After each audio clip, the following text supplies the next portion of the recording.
buenas tardes. Buenas tardes, doctora. Cuánto gusto que te están. Hoy nos toca la última. ¿Perdón? ¿Estaba diciendo algo? Doctora, buenas tardes. ¿Qué tal? ¿Cómo estás, Pati? Bien. Esta tarde vamos a tratar sobre los trastornos del humor 2, y le he puesto así 2, porque como tuvimos la oportunidad ayer de hacer todo lo que es depresión y también todo lo que es depresión mayor monopolar y también la manía, hipomanía monopolar, ahora nos toca ver entonces el trastorno bipolar.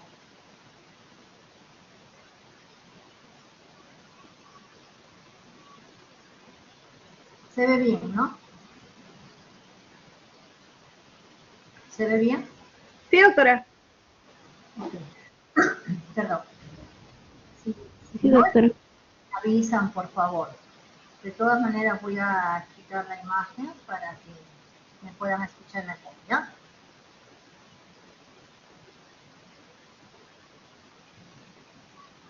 Bien, entonces ahora vamos a hacer, se puede decir, la unión de lo que es la depresión con lo que es la manía. A esto se llama el trastorno bipolar, porque son dos polos, el monopolar depresivo y el monopolar maníaco. Aquí tenemos a un representante del trastorno bipolar, que es Kurt Cobain, del grupo Nirvana, donde él dice que ellos se ríen porque soy diferente. Yo me río de ellos por ser todos iguales. Porque justamente ellos no son iguales a la mayoría.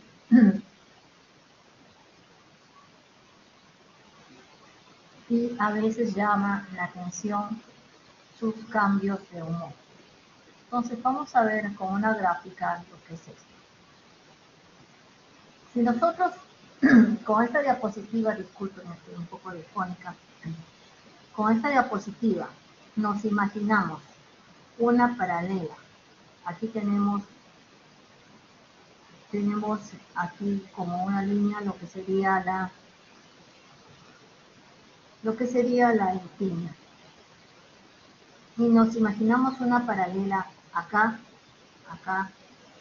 vamos a poner la manito, aquí nos imaginamos una paralela. ¿Ya? Esto sería la depresión, perdón, aquí nos vamos a imaginar, un poquito más.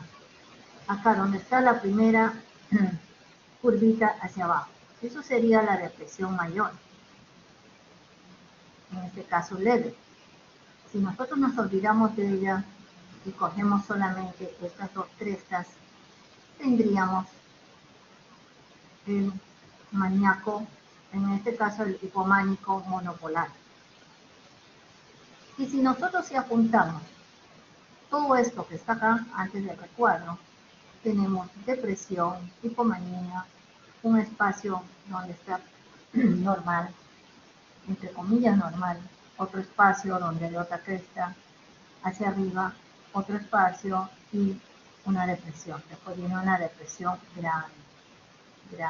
Entonces, aquí ya tenemos bipolaridad, porque aquí si juntamos los dos primeros, tenemos bipolaridad.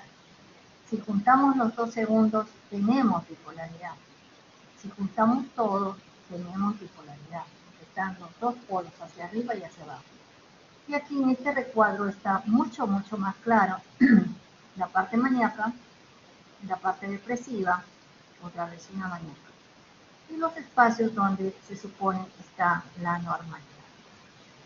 Entonces, el hecho de que haya un trastorno bipolar no quiere decir que después de una manía va a venir una depresión, o que después de una depresión va a venir una manía. Pueden venir como acá dos hipomanías, o como acá dos depresiones.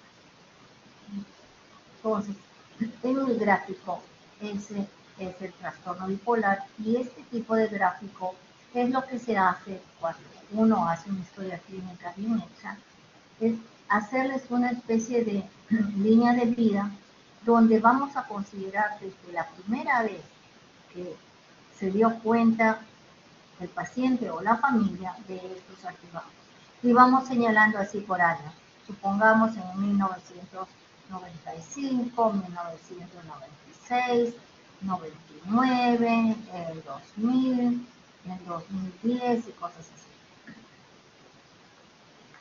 Eso nos sirve de guía para hacer el seguimiento del paciente en su curva del trastorno bipolar. Ahora vamos a ver lo que es el trastorno bipolar. El trastorno bipolar es una enfermedad mental. Tiene alteraciones neuropsiquiátricas, porque como vamos a ver en la etiopatogenia, eso se establece bien claro y que es bastante parecido a lo que vimos en depresión médica. Alteraciones neuropsiquiátricas de los mecanismos biológicos que van a regular el estado de ánimo o humor, y que estos van a generar episodios recurrentes, como hemos visto en el gráfico, ya sea de tipo depresivo o de tipo maníaco, o con características mixtas. ¿Cómo son estas características mixtas? Cuando se mezclan la manía y la depresión en simultáneo. Esto significa tener todo un espectro donde la gama de heterogeneidad da una clínica muy intensa, persistente y disfuncional que perjudica al paciente. Entonces, en esto, así como en lo que hemos visto para depresión y para manía, por separado, esto es episódico. El paciente nos puede decir, más o menos desde hace una semana, o hace 10 días, o hace un mes, que estoy subido, o que estoy en baja. El paciente se expresa así. Ponerle un diagnóstico es como ponerle una marca bien grande, totalmente indeleble. ¿Por qué? Porque le va a durar para toda la vida. Entonces a cualquiera no le podemos poner un diagnóstico de trastorno bipolar. Es cíclico, porque cada cierto tiempo va a venir otra vez la recurrencia. Es más grave que el trastorno unipolar, ya sea solo de manía o solo de depresión. Es largo, lo hace para toda la vida. Es crónico, porque también va a continuar, no se queda solo en la parte aguda, es recurrencial porque sigue volviendo. Y es deteriorante cognitivo, funcional. Entonces se nos va a deteriorar la parte cognitiva. ¿Y a quienes se les deteriora más la parte cognitiva? Generalmente cuando hay mucho más episodios maníacos, a pesar de que la depresión también es deteriorante. Y es también discapacitado. Por consiguiente, su curso y la duración son variables, porque es una enfermedad larga para toda la vida. Y entre cada episodio, como hemos visto en el gráfico, hay un periodo aparentemente normal, aparentemente tranquilo. Eso se llama el intervalo lúcido, ese espacio de aparente normalidad. Cualquiera de manía o de depresión puede ir con características mixtas, o sea, en simultáneo, según la clasificación de la APA, la DSM-5.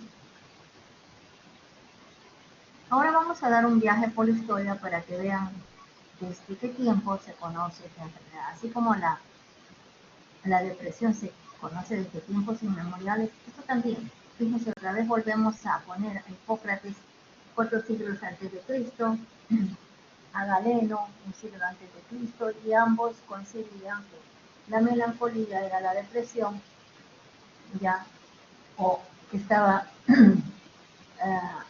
siendo motivados por lo que ellos llamaban la bilis negra, y la manía era la bilis amarilla.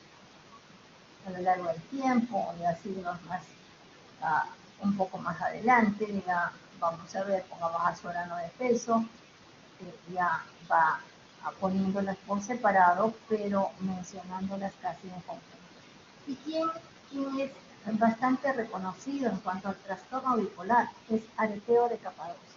Areteo de Capadocia era un médico griego, unos cuantos años, una centuria antes de Cristo, donde se dice de él que el desarrollo de la manía es realmente un empeoramiento de la enfermedad melancólica, más que un cambio a otra enfermedad. Entonces, él ha sido uno de los primeros que ha dicho que esto es solo una enfermedad, no son dos enfermedades, sino que es una sola.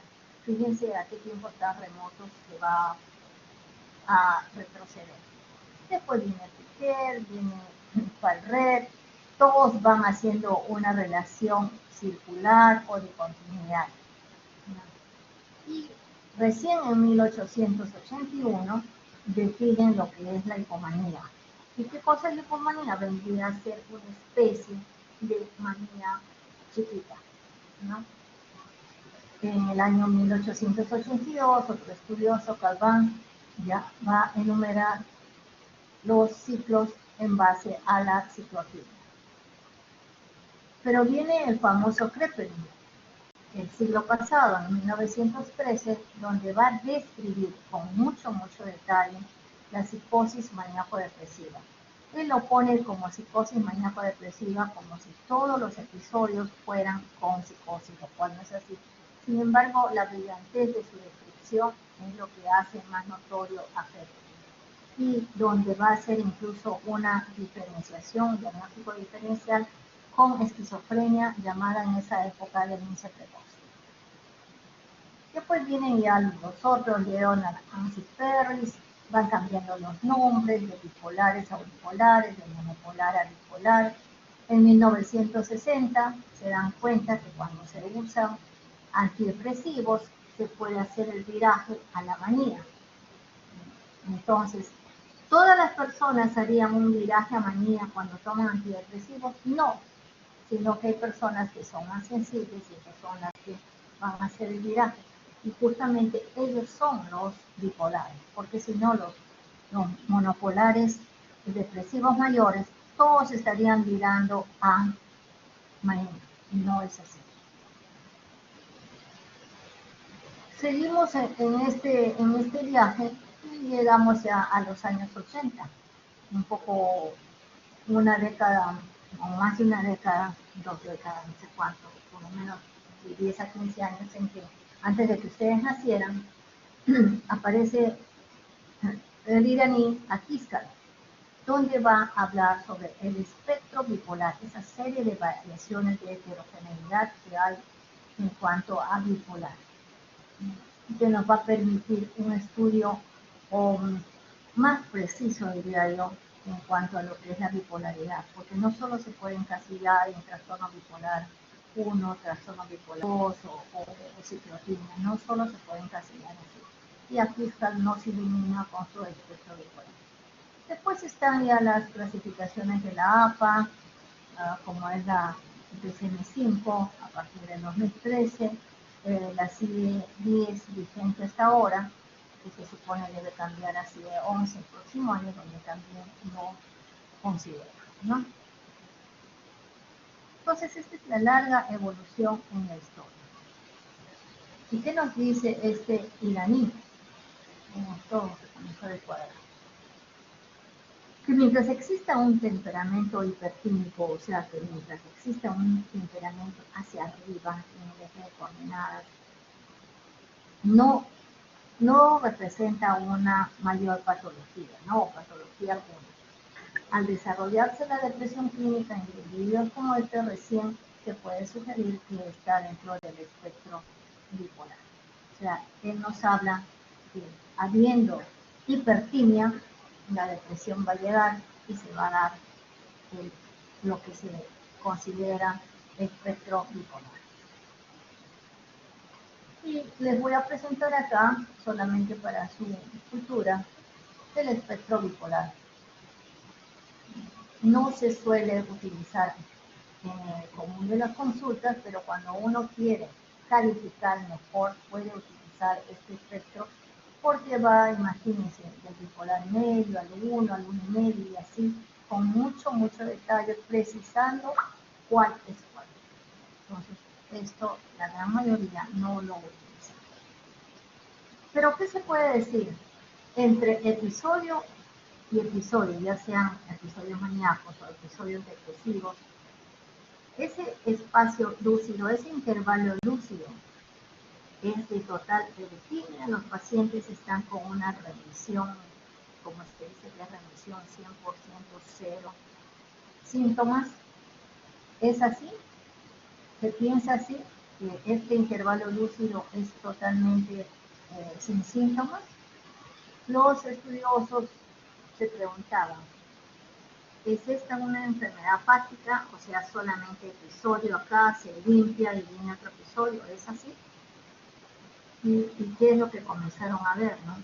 El trastorno bipolar se caracteriza por ser una enfermedad de curso maligno, en el cual las recurrencias frecuentes se acompañan de síntomas significativos entre los episodios. ¿Qué nos está diciendo? Y acá pongamos solo en 1995. Nos está diciendo que entre esos episodios, el intervalo lúcido de supuesta normalidad no es tanto así, sino que hay síntomas. Y lo que quizás nosotros estaríamos viendo son las puntas más grandes que se pueden dar en el eje de córtex. Entonces, siguieron estudiando y lo que se considera ahora con los estudios que se han tenido es que sobre los síntomas subclínicos o subsindromáticos del trastorno bipolar, que nos hace sugerir que todo el tiempo están sintomáticos y que lo que vemos en realidad son solamente los tipos de la sintomatología. O sea que en ese periodo, en ese intervalo lúcido, el paciente siempre tiene algo. No se puede limpiar 100%. Es una normalidad entre comillas. Eso quiere decir que son unos consensos. ¿Y el trastorno bipolar siempre se ha llamado trastorno bipolar? No, no siempre se ha llamado trastorno bipolar. Ha ido evolucionando en sus nombres y aquí los vamos a presentar y también vamos a clarificar cuáles son los verdaderos trastornos bipolares. No. Entonces, el trastorno bipolar se ha llamado enfermedad maníaco-depresiva, bien atrás, cuando ya se comenzaba a considerar todo dentro de una misma enfermedad. Después cuando viene Kraepelin y nos habla de la psicosis maníaco-depresiva. A ustedes también les sale con letras chiquitas, se ha descuadrado totalmente. ¿Así les ve? Sí, con letras chiquitas. Bueno. Claro, con letras chiquitas. Ya, otra época se llamó, gracias, reacción maníaco-depresiva. Después de un tiempo, las clasificaciones internacionales le pusieron trastorno afectivo bipolar. Después trastornos del humor, y en las últimas décadas se llama trastorno bipolar. Pero todos esos son lo mismo. Lo que sí no es lo mismo cuando hablamos del trastorno esquizoafectivo. Cuando ustedes estudien esquizofrenia, van a ver que una variante va a ser el trastorno esquizoafectivo. Otros creen que el trastorno por déficit de atención con hiperactividad también es trastorno bipolar, pero no. Todos estos son para hacer el diagnóstico diferencial. Otros también consideran que el trastorno límite de personalidad es un trastorno bipolar. Tampoco lo es, no lo es. Son los diagnósticos diferenciales. O los episodios de malicia, de depresión que se pueden ver cuando hay abuso de alcohol y drogas, o cuando el paciente es orgánico. Un orgánico secundario, pongamos a un ACV, nos puede hacer un trastorno afectivo orgánico. Y así muchos de los trastornos afectivos orgánicos. Aquí les voy a mostrar lo que viene en CIE-10. En CIE-10 cómo es la clasificación. Todo lo que es trastorno bipolar tiene este código, F31. Y después del punto ya vienen las variables. O sea, el trastorno bipolar, predominio hipománico o maníaco, sin psicosis o con psicosis, es hasta el 31.2. Después viene con depresión. hasta también tener psicosis. En el 31.6, este 31.6 es el episodio mixto, que lo que nos diría DSM-5 es el trastorno bipolar con características mixtas. El que está en remisión, o sea, el que estaría entre comillas en el periodo lúcido, es el F31.7 y ya vienen las pinceladas. Es tan importante este trastorno, es tan importante en realidad, que hay un día de celebración del Día Mundial del Trastorno Bipolar y es el 30 de mayo. ¿Hasta aquí alguna pregunta? Doctora, una pregunta. En cuestión ¿Sí? de la depresión que se presenta en este trastorno bipolar, ¿es de las mismas características que se mencionaban en lo que era depresión mayor? Sí, sí, tiene pequeños cambios nomás. La depresión del trastorno bipolar es una depresión mayor, recuerden eso, es una depresión mayor, que puede ser leve, puede ser moderada, puede ser grave o severa, con o sin psicosis, y con o sin las características mixtas que vamos a aprender ahora. Pero es una depresión mayor, no es cualquier depresión. Lo que aquí se va a mezclar con la distimia es cuando ya hablamos de la depresión doble que mencionamos ayer. Ahí podemos tener el trastorno bipolar, episodio depresivo, tal cosa, con distimia. Entonces, si bien en ninguna de las dos clasificaciones reconocidas existe como un ente codificado la depresión doble, pero esta clínicamente sí se diagnostica. Por eso lo más importante es la clínica. ¿Se ha entendido lo que he dicho a la respuesta, estimado alumno? No sé quién es, creo que sí la. Sí, doctora, muchas gracias. Gracias a ti. Ahora vamos a ver cómo es el trastorno bipolar según la Asociación Americana de Psiquiatría. Entonces, ellos clasifican en todo esto, el trastorno bipolar tipo 1, el trastorno bipolar tipo 2, la ciclotimia, que serían los más importantes, y después ya vienen las misceláneas, ¿no? Las misceláneas que ellos lo van mezclando a diferencia de la CIE-10, con inducido por sustancias o relacionado con afección médica y cosas por el estilo, cosas que la CIE-10 dice bien clara. No tiene que ver mi consumo, mi dependencia al alcohol o drogas, ni tiene que ser secundaria a enfermedad médica no psiquiátrica. Entonces, ¿qué vamos a ver? ¿Cómo es el trastorno bipolar tipo 1 según la DSM-5? En el trastorno bipolar tipo 1, lo que va a haber es una manía, o sea, el pico más alto con depresión mayor, y esta cualquiera de los niveles, leve, moderado, severo, con o sin psicosis. Entonces, yo quisiera que intenten seguir en el gráfico el trastorno bipolar tipo 1 sería por donde va la manita. Acá, a lo más arriba, y de ahí ya con las depresiones.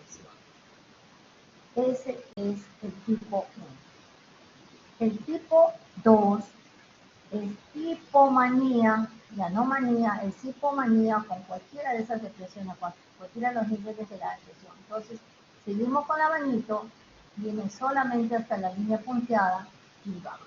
Y ahí están las depresiones. El trastorno ciclotímico estaría aquí. Tendríamos que separarlo, pero estaría aquí. Son esas ondulaciones así chiquitas. Y esos son los más importantes. ¿Ya? Pero ya saben, el trastorno bipolar según la DSM-5, APA, tiene todos estos. Ahora veamos esto en un gráfico. Se van a cansar de ver estos gráficos. Aquí tenemos el trastorno bipolar. el trastorno bipolar, ¿qué cosa sería de lo que vienen estas depresiones y esto hasta acá? Pongamos, ¿qué cosa sería? ¿Cómo se llamaría esto? Hasta acá, ¿cómo se llamaría? ¿Trastorno bipolar 1 o trastorno bipolar 2? Doctora, no se logra ver lo que está señalando. ¿Podría Ya, ¿no se ve la manito? no, no, doctora, no se logra ver la manito. Solo, Ok. solo vemos el Bueno, gráfico. les estoy señalando hasta el primer pico hacia arriba. ¿Cómo se llamaría eso? ¿Trastorno bipolar 1 o trastorno bipolar 2? De acuerdo a lo que acabamos de ver.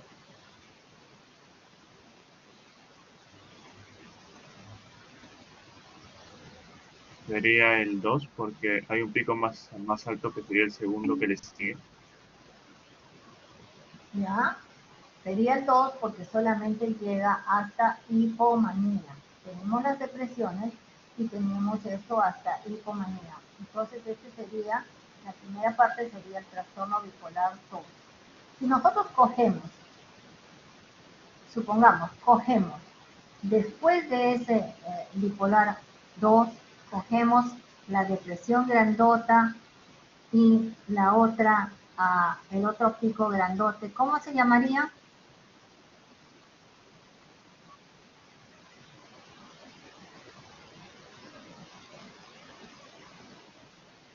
El tipo 1. Gracias, Claudia. Y a cualquiera de estos, al 1 o al 2, cuando se junta esta mixto, como ustedes ven en simultáneo va hacia arriba y va hacia abajo, sería el trastorno bipolar 2 con características mixtas o el trastorno bipolar 1 con características mixtas. ¿Se entiende hasta ahí?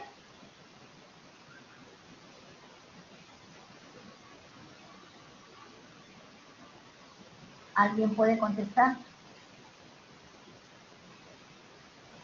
Doctora, una consulta. En ese caso, solamente se tiene que coger un pico que vaya a depresión y otro que vaya a manía. No se puede coger el que es de hipomanía y manía a la vez, ¿no? Claro que sí. Miren, yo estoy haciendo de cuenta, cuando hemos señalado el bipolar 2, que era el primero, que les pedí que me dijera, eso estoy pensando yo en un solo paciente. Cuando les dije del segundo, que era el bipolar 1, estoy pensando que es otro paciente. Y cuando les agrego el mixto, puede ser en cualquiera de esos dos pacientes que son diferentes. ¿Ya? Pero en un solo paciente, ¿qué puedo tener yo? En un solo paciente, yo puedo tener hipomanía, puedo tener manía sin psicosis, manía con psicosis. Entonces, ¿para qué también nos es útil esta curva? Mejor dicho, esta gráfica. Nos es útil para ver, este paciente es bipolar. Este paciente tiene hipomanías, si tiene manías, tiene depresiones leves, moderadas, graves, como sin psicosis. Pero este paciente, supongamos, tiene más hipomanías a lo largo del tiempo. Entonces, la hipomanía o la manía son los que me van a hacer calificar. Si tiene más hipomanías, este es un paciente bipolar a predominio hipománico. Si tuviera más manías, como sin psicosis, yo puedo decir que este es un paciente bipolar a predominio maníaco. Ahora, si tuviera más depresiones que hipomanías o que manías, yo puedo decir que este es un paciente bipolar a predominio depresivo. Y si quiero generalizarlo de arriba, las hipomanías y las manías, puedo decir, este paciente es un paciente bipolar a predominio maníaco. porque tiene muchísimas hipomanías, muchísimas manías. Esa predomina maníaca. Si predomina la depresión, esa predomina depresiva. Y si quiero especificar más, es lo que ya les dije, esa predominio hipománico o esa predominio maníaco. ¿Se entiende o no? Sí, doctora. Ok, gracias. Entonces vamos a recordar lo que es la depresión, pero en este caso la depresión bipolar. En este listado ustedes van a ver las características. Dura mínimo 2 semanas. A veces un poco menos que la monopolar. Sí, esta es una de las pequeñas diferencias. En algunos casos la depresión bipolar dura un poco menos de 2 semanas. Que son depresiones frecuentes y recurrentes, eso es para tanto depresión monopolar como para depresión bipolar. Que está presente la mayor parte del día, casi todos los días, también. Que a veces remiten sin tratamiento. Esto pasa en la depresión bipolar. A veces remiten sin tratamiento. Ahora, cursa con retraso motor, clinofil, inquietud y agitación. Sí, esto es también de las dos depresiones. Pero la diferencia acá en la depresión bipolar es que este retraso motor es mucho más marcado, el enlentecimiento es mucho más marcado en la depresión bipolar que en la depresión monopolar. ¿Ya? Entonces se van dos características que son solamente de la depresión bipolar, que a veces dura menos que la monopolar y que el retraso motor es mucho más intenso en la depresión monopolar. ¿Puede ir con hiposomnia o con hipersomnia? Sí. Esto también es más frecuente postparto. Más frecuente postparto en la bipolar. Esto también es otra característica de la bipolar, que con mayor frecuencia hacen psicosis. La depresión con mayor frecuencia va con psicosis. Y que innegablemente esto es bipolar, que es más fácil el viraje a manía con antidepresivos. ¿Por qué esto es bipolar? Porque si fuera una monopolar sola, no habría este viraje al usar antidepresivos. Por eso es el riesgo de usar antidepresivos cuando la depresión es bipolar. Entonces, yo estoy tratando a un X paciente que 60% de pacientes comienzan con un episodio depresivo. Pero ¿qué pasa? Es su primer episodio y es que he usado un poco de antidepresivo y ya está maníaco. ¿Qué me está diciendo esto? Que en realidad este es un bipolar, no es un depresivo mayor. Hay antecedentes familiares de bipolaridad, sí. Y no es no es por enfermedad médica ni por uso de drogas. Entonces, esta es la depresión bipolar. Y ahora vamos a ver un cuadro resumen de lo que es el trastorno bipolar completo. Aquí tenemos las características de la manía, habituales, el sueño biológico, de los síntomas cognitivos, ¿ya? Y aquí tenemos de la depresión un igual cuadro. Y ya saben que cualquiera de ellos puede ser con psicosis, tanto la depresión como la manía. Entonces, aquí tienen todo lo que es el trastorno bipolar. ¿Está claro esto, no? Bueno.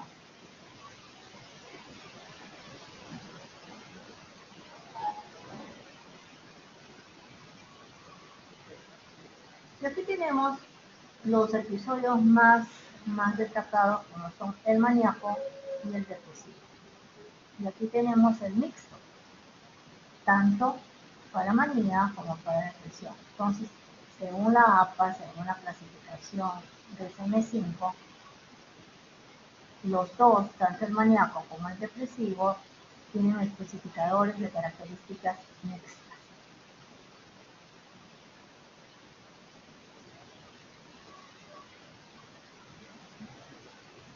Entonces, ¿cómo sería, según la APA, un episodio maníaco o hipomaníaco con características mixtas? Porque puede haber solo maníaco o solo hipománico, pero si se junta con las características mixtas, ahí ya va a cambiar su nombre.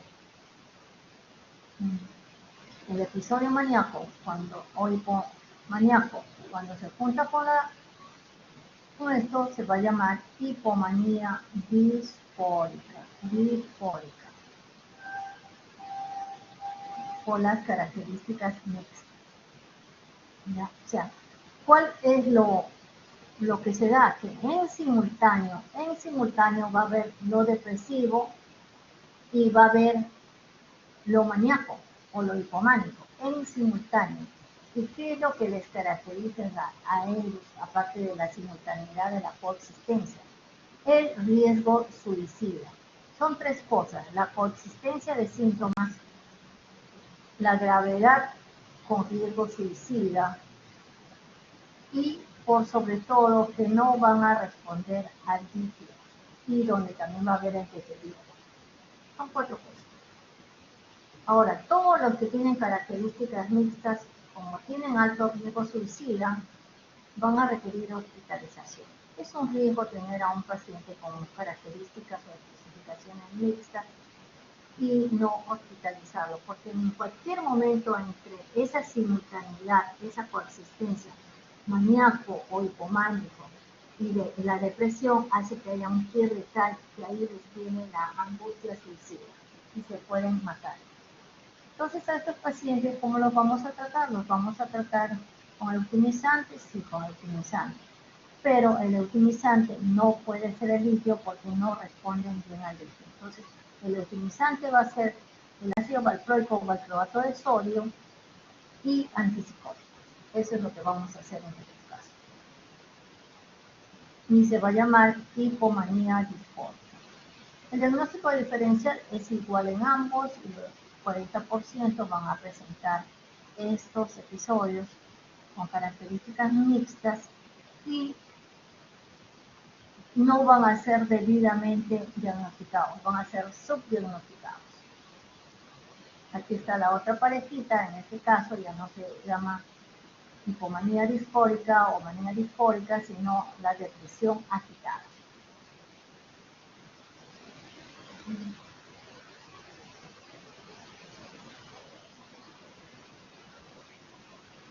¿Se entiende, no? ¿O no se entiende?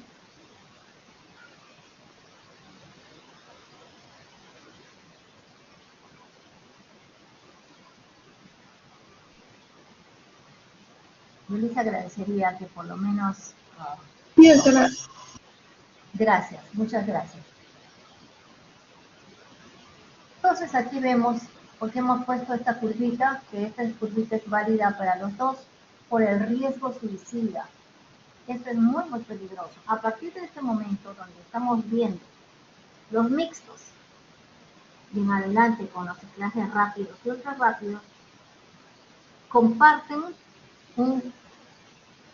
denominadores comunes, como son el alto riesgo suicida, el deterioro, la hospitalización. Todo eso lo comparten y que no responden al líquido. Entonces, saben, mix, ya sea hipomanía agitada o disforia o depresión agitada, y el ciclaje rápido y el ultra rápido tienen riesgo suicida, tienen deterioro, requieren hospitalización y no responden al líquido. Entonces aquí ya vamos a ver lo que les estaba anunciando. Disculpen, todo está descuadrado. ¿Qué cosa es el ciclaje rápido? El ciclaje rápido es cuando en un año, o sea, en 12 meses, yo voy a tener cuatro episodios. No quiere decir que sean 2 maníacos y 2 depresivos. No quiere decir eso. Simplemente quiere decir que en un año van a haber 4 episodios.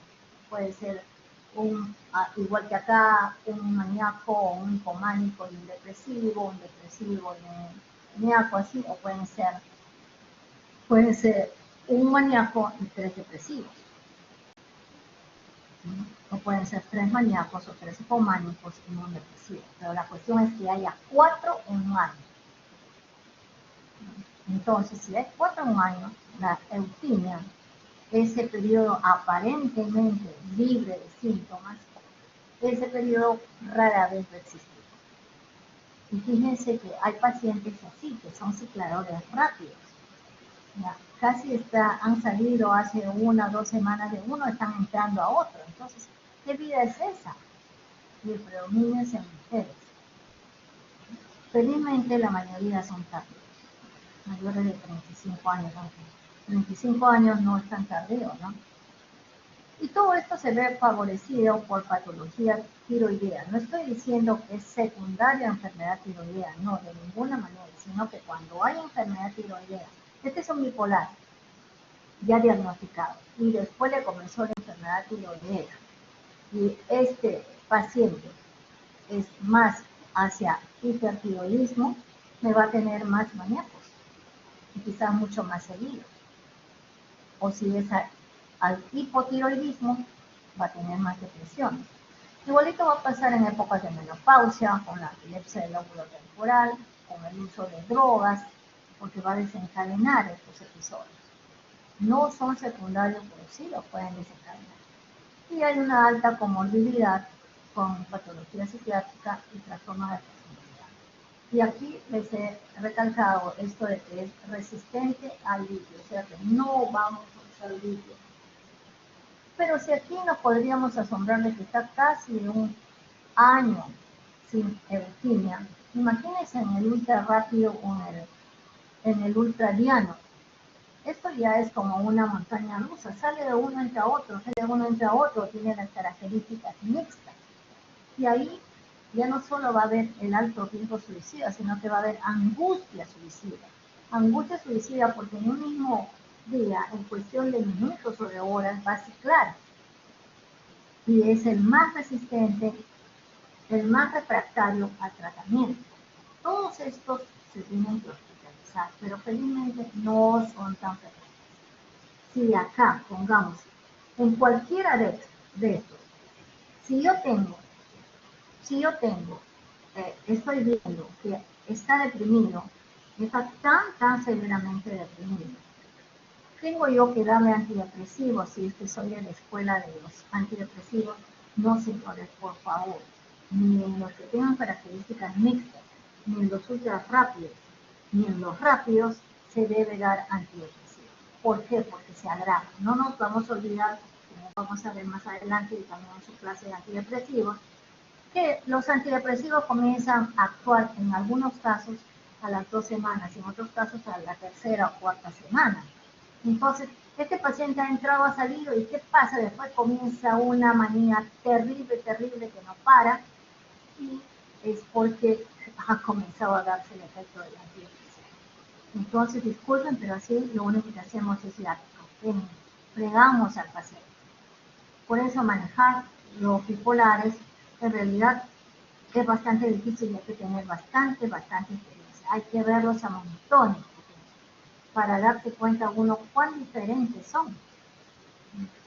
Y aquí vamos a presentar una lámina donde vemos las variantes, ¿no? Acá está un mixto.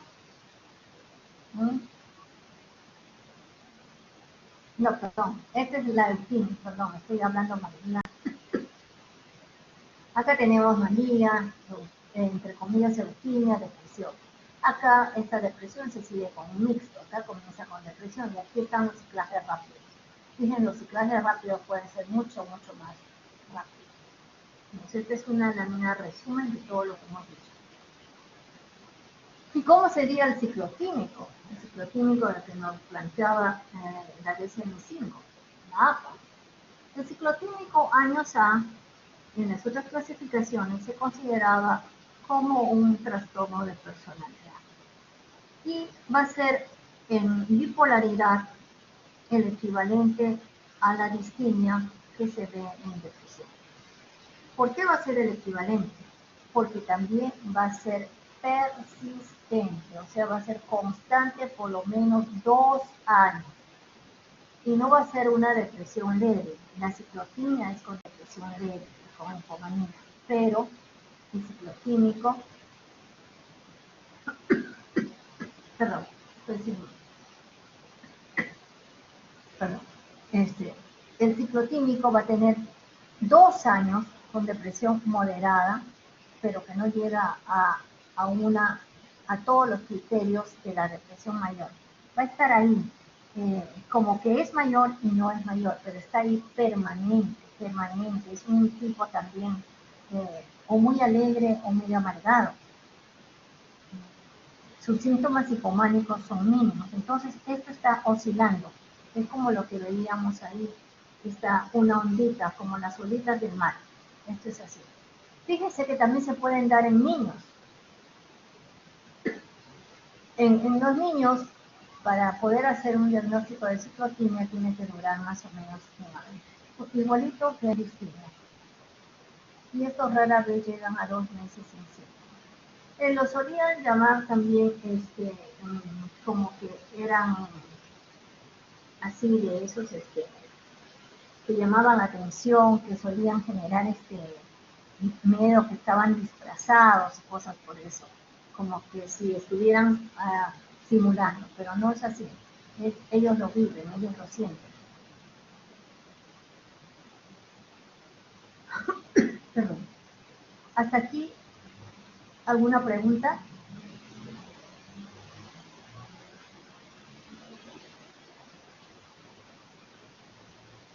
No, doctora. Vamos a ver ahora la epidemiología del trastorno bipolar. Este es un Van Gogh, se llama Noche Estrellada, es una pintura bella que pintó Van Gogh justamente cuando estaba en Manila, ¿no? Donde los astros se están moviendo en el infinito y con el mar.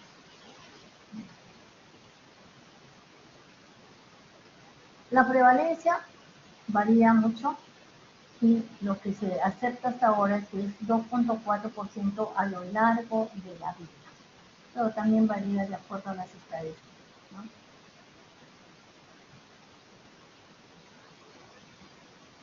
Hay trastorno bipolar 0.6% en adolescentes. Fíjese, comienza en adolescentes. Si yo tengo un papá bipolar, yo puedo ser bipolar y se me puede detectar incluso desde pequeñito.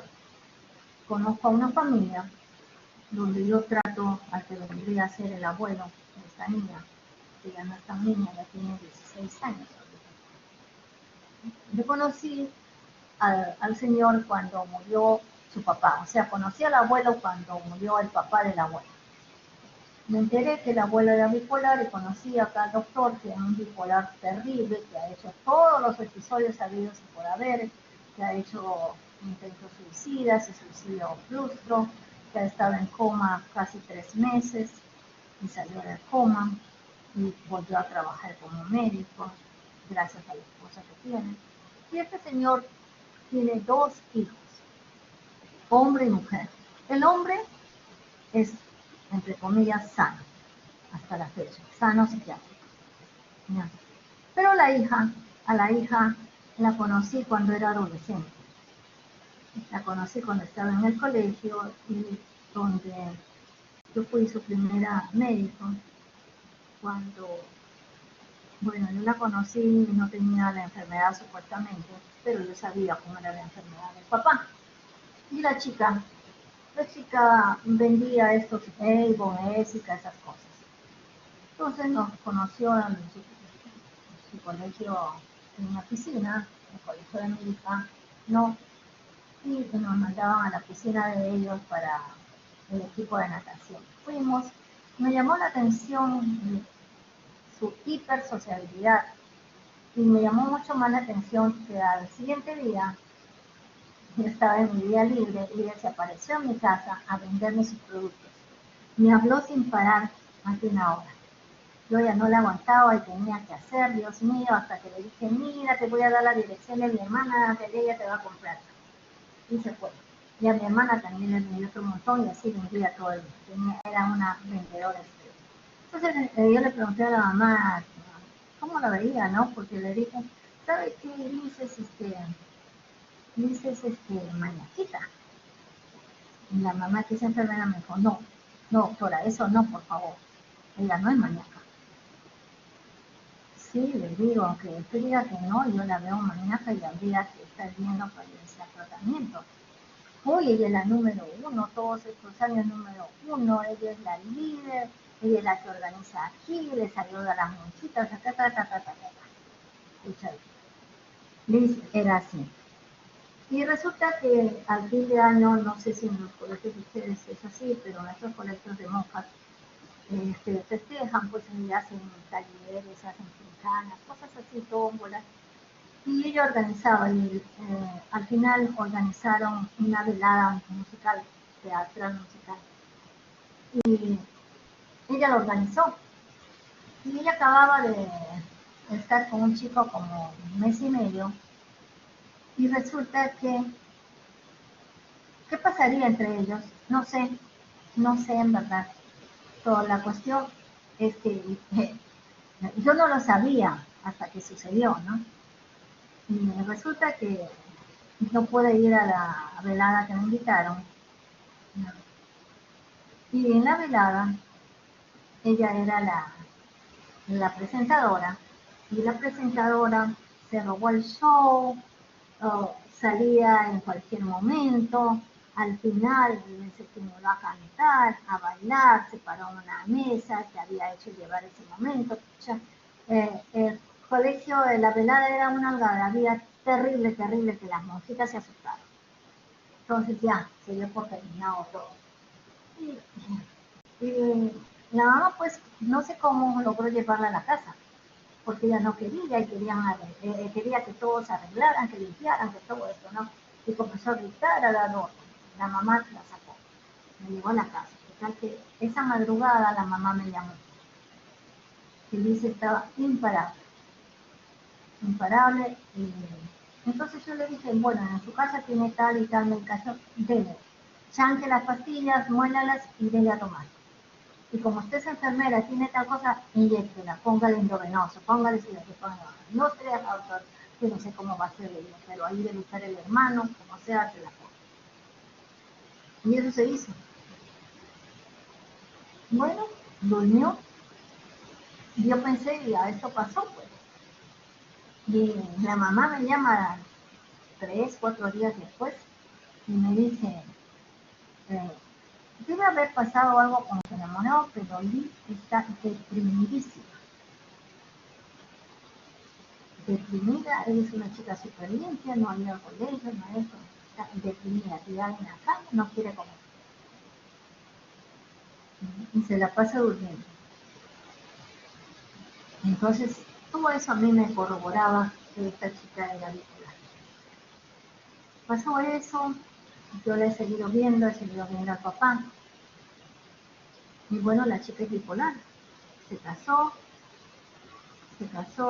conoció, como es muy bonita, fue a hacer casting en unos estudios fotográficos, se enamoró del chico, salió embarazada y se casó. Y resulta que nació Alejandrita. Alejandrita la conocí desde la barriga. Y de ahí a Alejandrita la volví a ver de bebé. De bebé yo no podía notar nada, ¿no? Pero a la comencé a verla más o menos a los 4 años. Que iba acompañando al abuelo y a la abuela a las consultas en el hospital. Y a mí me llamó la atención. Alejandrita, habían días en que era una bala, la misma niña hipergenética que podríamos decir con déficit de atención y todo eso, ¿no? Era terrible. Sabes que una vez tuve que decir, señora, por favor, ¿puede esperar usted fuera con Alejandrita? Porque yo tengo que atender y tengo tal cantidad de pacientes. Y así fue. Y otras veces Alejandrita muda, cabizbaja, increíble, ¿no? Así que ahí también se hizo un diagnóstico de una bipolaridad en niños. Y Alejandrita hace episodios hipománicos. Hasta ahora salvo o cuando rompió con un enamorado, no ha hecho otro episodio depresivo, ¿no? Pero eso se asume que ha sido reactivo, ¿no? Pero es así, toda una familia de bipolares. Y supe que el abuelo, al que ya no había conocido, el abuelo era un Don Juan, era jaranero y de todo, ¿no? Me crió como el solo, a un parlanchín y todo eso, y seguramente el abuelo también era por ese lado, era la bipolaridad. Entonces, esto hay que tener muy, muy en cuenta. ¿Cuánto tiempo se pierde de vida productiva? 14.3 años se pierde de vida productiva una persona. Una persona. Y vamos a ver que el episodio maníaco bipolar siempre va a ser más corto que el episodio depresivo. El episodio depresivo suele ser casi el doble del maníaco. Por eso es que incluso 2 episodios o 3 episodios, y mucho más en el ciclaje rápido con 4 episodios, que la pasan enfermos todo el año.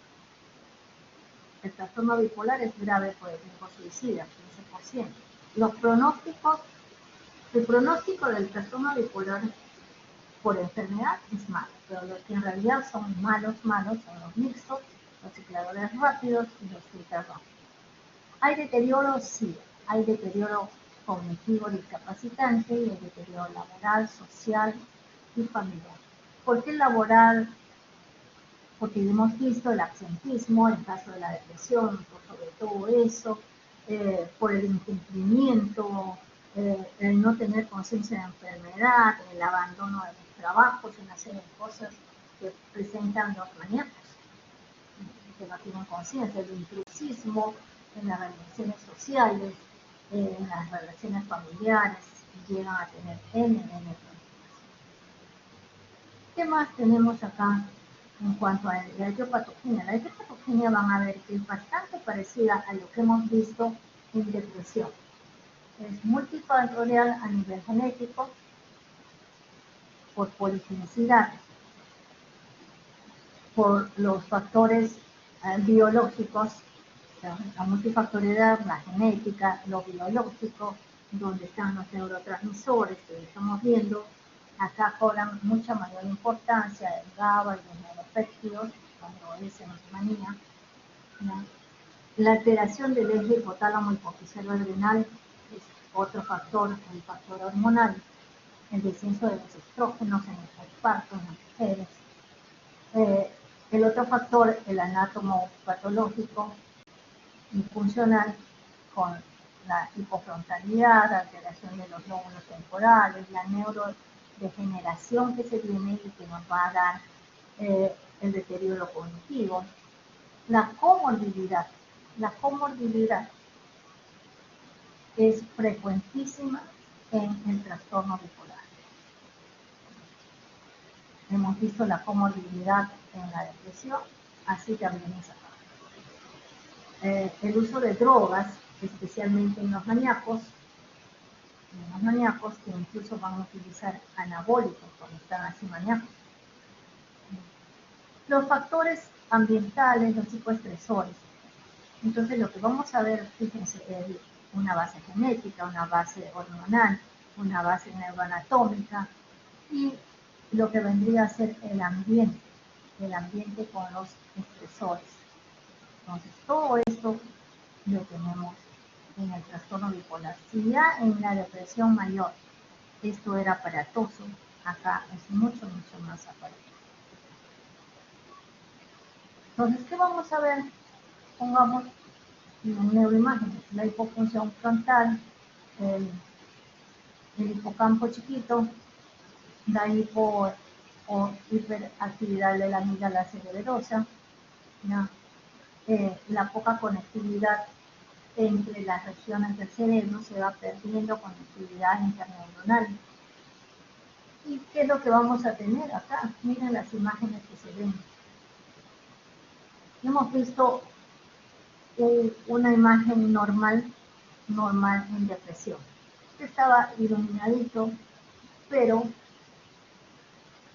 normal, y que cuando estaba deprimido perdía la luminosidad.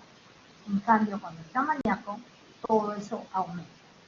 Fíjense, es una secuencia de depresión, manía, depresión. Ahora, ¿esto es patognomónico? No, no es patognomónico. Y acá está el resumen de las teorías vigentes, lo que decía la genética, la neuroquímica, la hormonal, la neuroanatómica y el ambiente, con la vulnerabilidad. ¿Hasta aquí alguna pregunta?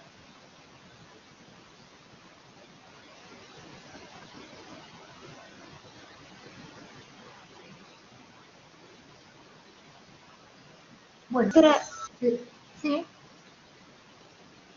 y doctora, no sé si le estoy entendiendo bien. Entonces, las personas con trastorno bipolar no es que permanentemente estén en los extremos de haciendo depresión o estados maníacos, ¿cierto? Pero igual en su estado basal, por así decirlo, siempre tienden a extremos, ¿cierto? Algunos van a tener extremos, pues. Algunos van a tener, los extremos serían manía con psicosis o depresión con psicosis. Esos son los extremos, ¿ya? Pero no todos van a hacer eso. Van a haber bipolares que van a tener depresiones leves, pero con todo el cortejo de la depresión mayor que estamos viendo, ¿ya? O van a haber bipolares con hipomanía, como en el trastorno bipolar 2. ¿Ah? Y van a haber bipolares que las secuencias son muy, muy seguidas, donde van a estar prácticamente enfermos todo el tiempo. Sin embargo, van a haber bipolares que se la pasan años, ya, sin tener un solo episodio. Pero eso también está en función a que se mejora el ambiente, se mejora la neuroquímica. Se mejora la neuroquímica con los tratamientos que se dan. Se mejora la parte hormonal dependiendo de la edad que están. Porque lo genético no lo vamos a cambiar, el neuroanatómico no lo vamos a cambiar, se mejora eso. Entonces, pongamos que tengo una paciente que es mi paciente estrella, Zoila. A Zoila la conozco más o menos 18 o 20 años. ¿Ya? Zoila, este año, este próximo año, mejor dicho, el 22, ya le dije que vamos a ir a tomar siquiera un helado, ya para festejar 15 años de que no tiene un solo episodio. La controlo a ella solamente con litio y ahorita está solo con un litio y con un alprazolam condicional a que pueda tener algún problema, se ponga ansiosa, cosas así. Entonces, la vida puede ser muy, muy fea cuando los episodios son seguidos, cuando los episodios son muy, muy severos, o como también puede tener esa evolución. No podemos saber cuál es la evolución, porque el bipolar tiene que meter en su cabeza, esta es una alteración estrictamente biológica. Acá nos está diciendo biológica, genética, hormonal, neuroquímica, neuroanatómica. Esto es lo que más podríamos controlar, si es que se puede. El tipo de familia, la situación en la que vive, el estrés, los eventos de vida, todo eso. Esto, ¿cómo vamos a controlar lo de la pandemia? No podríamos. ¿No?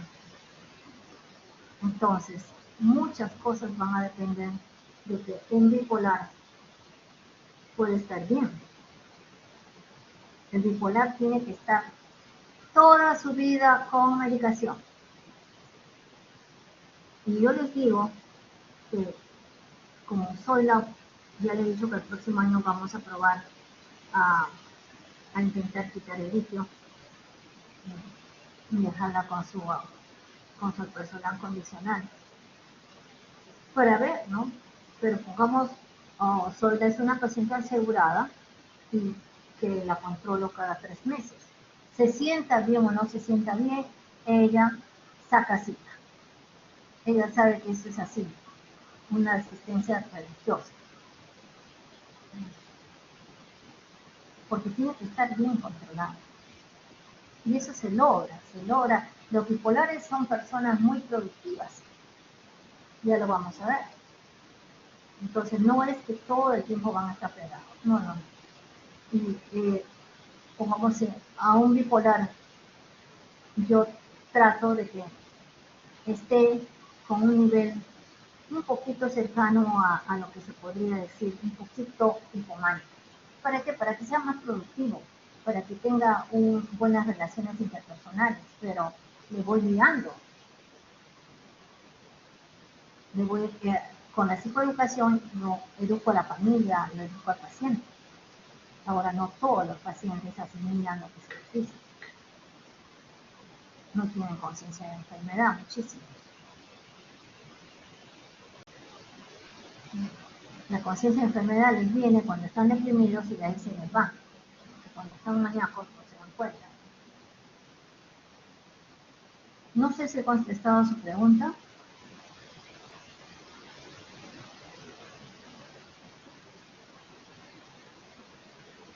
Sí, doctora, gracias. Ahora vamos a ver. Tan importante como la depresión mayor es el trastorno bipolar y es también un problema de salud pública.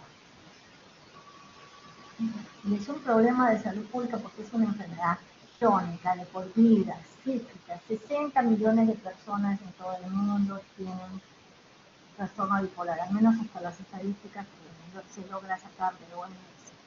Es la sexta enfermedad discapacitante.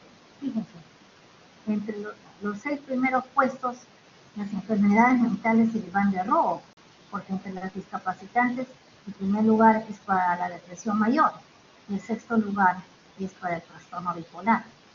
Tremendas enfermedades y tremendos costos. El inicio de esta enfermedad se considera que el promedio está entre 15 y 30 años y la mayor incidencia a partir de los 20 años, o sea, un poquitín después de esquizofrenia. Y fíjense acá, esto he debido ponerlo en rojo. El diagnóstico correcto se demora a veces entre 5 y 10 años. O sea, 35% de los pacientes no se les puede hacer un diagnóstico correcto, a no ser que sean tantísimos años. ¿Y por qué? Porque justamente es difícil hacer el diagnóstico diferencial cuando el cuadro no es tan claro. Se dice trastorno de déficit de atención, se dice esquizofrenia, que está agitado, se dice esquizoafectivo, se dice borderline, se dice trastorno de la conducta en el adolescente, lo que sea. Le vienen N diagnósticos. Entonces, el diagnóstico correcto demora entre 5 y 10 años. Algunos diagnósticos no quiere decir que vamos a esperar todo ese tiempo para hacerlo, pero a veces el diagnóstico se hace en primera consulta, porque el cuadro es claro, pero de ahí a que eso suceda, a un alto porcentaje no lo son. La hospitalización es frecuente, generalmente en los maníacos va a haber promiscuidad, conflictos conyugales, familiares, la pérdida de trabajo, la incapacidad laboral en cualquiera de los dos, el abuso de alcohol y drogas. No hay adherencia al tratamiento. 50% bipolares no tienen adherencia al tratamiento. Y ese es un tremendo problema. Y hay bastante mortalidad cardiovascular, especialmente en los depresivos. El suicidio, 15%. Y mucho más en los primeros 10 años de enfermedad. Entonces es todo un problema de salud pública. Los costos son altísimos.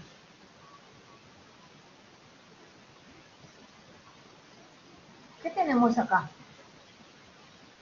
Tenemos que los bipolares pasan casi la mitad de su vida enfermos.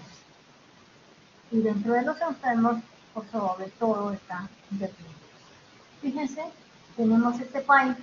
En este país tenemos un poquito más de un tercio, o es un tercio de la vida de una persona donde se la va a pasar de frío. Entonces, ahí tenemos para tener una idea de cómo es el trastorno bipolar.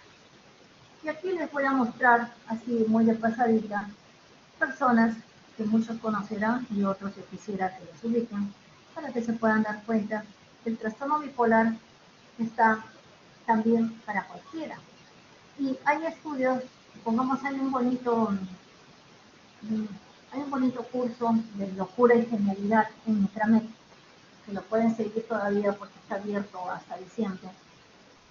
Y basta que uno se inscriba en Intramed para poder seguir el curso Locura y Genialidad, donde nos muestran que la locura está asociada a la genialidad. Se dice que 60% de los artistas, de los que se dedican al arte, que están relacionados, han hecho bipolaridad. Personas sumamente inteligentes, muy reconocidos, son bipolares, han sido bipolares. Acá tenemos muchos, tenemos a Hemingway, Hess, Churchill, Beethoven, tenemos a un montón. Y eso es para que lo miren con calma. ¿Y qué nos decía Aristóteles? ¿No? Ningún gran genio ha existido sin un poco de locura.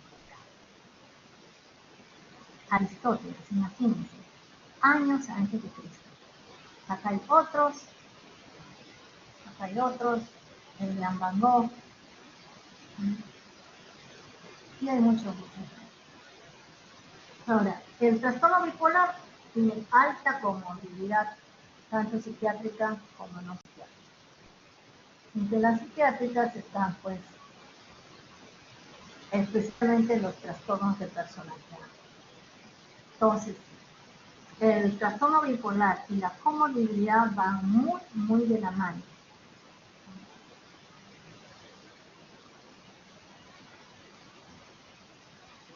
¿Quiénes tienen riesgo de tener bipolaridad?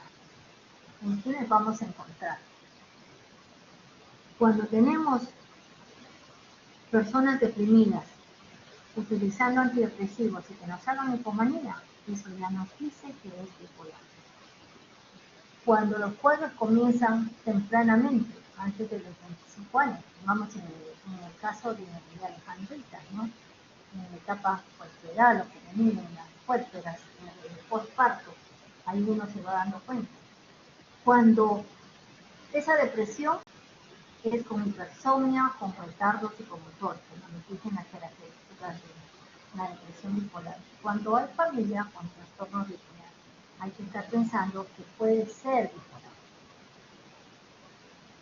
¿Y cómo voy a hacer el diagnóstico? Una vez más, la clínica, la semiología, una buena historia clínica. Y se considera bipolar cuando ya basta que haya un episodio hipománico. Puede haber la depresión, pero mientras no aparezca la hipomanía o la manía, no podemos hablar de bipolaridad. Cuando ya aparece eso, ahí sí.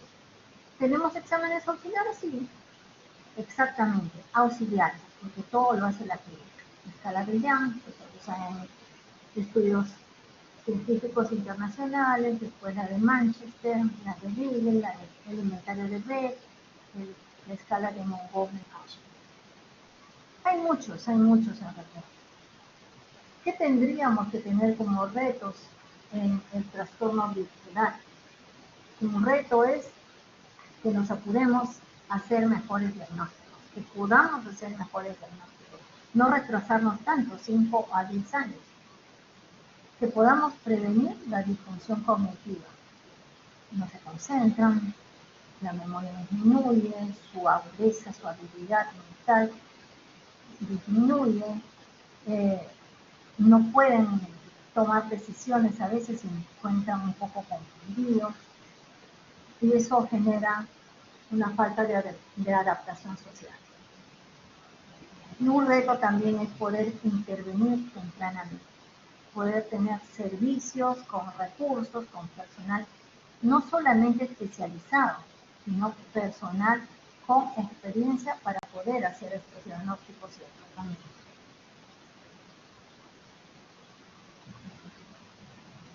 Y cuando tenemos cuadros depresivos,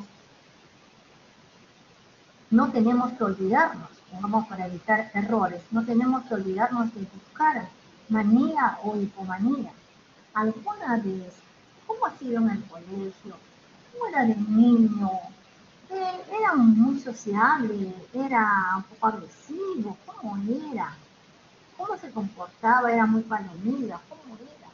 En la familia hay alguien que se parezca, alguien que pueda haber tenido otra cosa. Y también involucrar a las personas que están a su alrededor. Los compañeros de trabajo, los amigos, porque son ellos a veces los que han visto algunas cosas. Entonces, todo esto hace que nosotros podamos evitar errores cuando tenemos pacientes con depresión y que podrían tener bipolaridad. ¿Qué hace que hagamos un diagnóstico incorrecto? Por sobre todo, el hecho de que la mayoría comienza con una depresión. Entonces, 60% van a comenzar con una depresión mayor. Entonces, vamos a pensar que es una depresión mayor monopolar. Y no la va a ser, porque no hemos buscado hipomanía, porque no hemos buscado la manía. Por eso es que el 35% siendo sintomáticos van a pasar hasta 10 años antes de lograr el diagnóstico correcto. ¿Qué otros motivos hay de error en el diagnóstico del trastorno bipolar? Que nos guiamos por la APA, por la DSM-5, que nos guiamos por la CIE-10. Y eso no puede ser, porque estas clasificaciones son bien escasas para clasificar, para calificar el trastorno bipolar. A que los clínicos también minimizan los síntomas atenuados.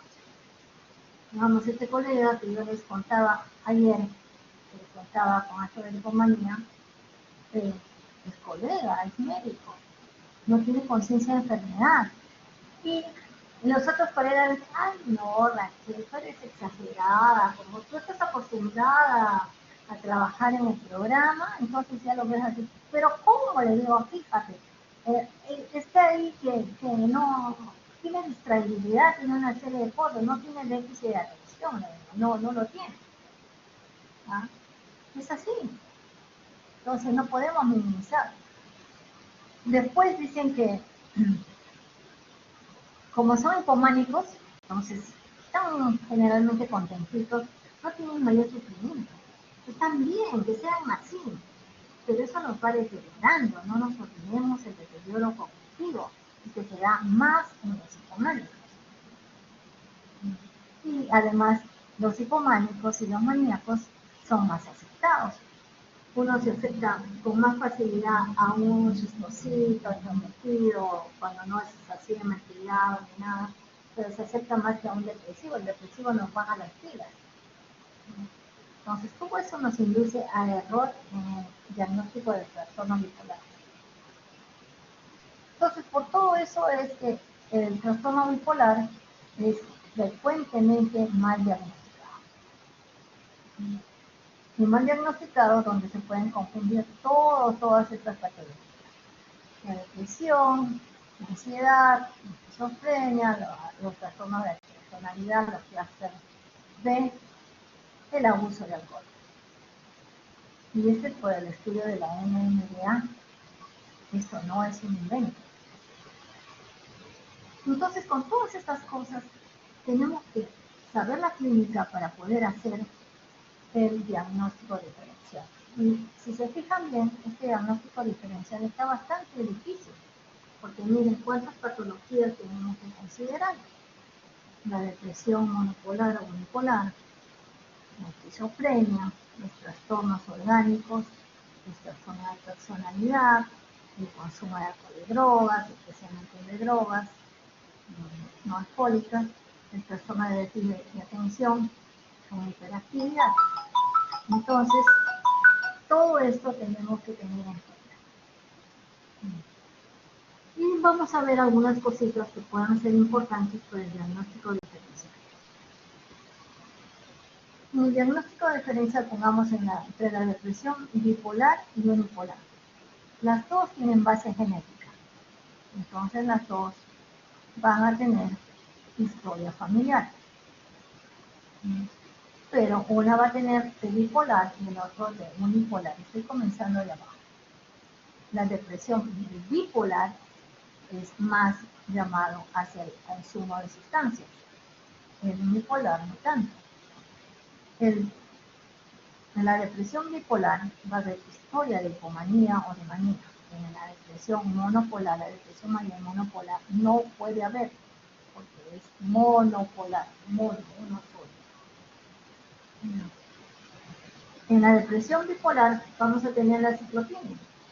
En la unipolar la distimia. En cuestión género es igualito. Igual en hombres como en mujeres, no hay predominios. No hay predominios en cuanto a la manía y a la hipomanía. El único predominio es que las mujeres sí tendemos más a la depresión mayor. Entonces, la monopolaridad depresiva la ganan las mujeres. Los bipolares comienzan más temprano, los monopolares un poquito más tarde. La cantidad de episodios es mayor en el bipolar. El número de episodios siempre va a ser mayor en el bipolar. La duración de los episodios, si bien comparado con la manía y hipomanía, la depresión es mayor que ellas, pero la depresión monopolar gana a la depresión bipolar. Puede durar hasta un año. La depresión bipolar es más frecuente en el postparto. La psicosis también es más frecuente en el bipolar, en la depresión bipolar. En la depresión bipolar hay lo que mencionamos, hay retardo motor, más que la agitación. En cambio, en la unipolar está más agitada que retardada. Y de ahí la historia familiar. Eso es con respecto a las depresiones bipolar y monopolar. Con respecto a la esquizofrenia, lo que va a llamar la atención es por sobre todo que los síntomas psicóticos van a ser incomunes, ¿no? Y va a haber mucha irritabilidad. Los maníacos van a presentar mucho más estas dificultades. ¿Por qué? Porque sus delirios muchas veces son de grandeza. Entonces se creen Dios, se creen todopoderosos. Pero ¿qué es lo que nos va a hacer diferenciar? Que mientras un esquizofrénico dice, yo soy el redentor del mundo, yo soy Jesucristo, pongo mis manos y le quito las enfermedades, hago milagros. En cambio el bipolar va a decir, soy el gran Dios, soy Jesucristo, y todo eso con ese énfasis, esa exaltación del humor que tiene. Eso es algo que nos hace ver incluso las fases, todos sus gestos son así comparado con el esquizofrénico, es tan expresivo que ahí se comienza a ver las cosas. Las conductas son extrañas en el esquizofrénico, porque el esquizofrénico es un extravagante, pero es un extravagante que asusta. En cambio el otro es más a lo chiste, ¿no? Es así. Se puede confundir la anedonia depresiva con el aplanamiento afectivo, incluso con el embotamiento afectivo cuando hay apatía. Y en cuanto al lenguaje, si bien en el bipolar van a ver la fuga de ideas, se pueden confundir con las asociaciones laxas de esquizofrenia. Pero la diferencia es que las asociaciones laxas no van a velocidad. En cambio, la fuga de ideas sí va a funcionar.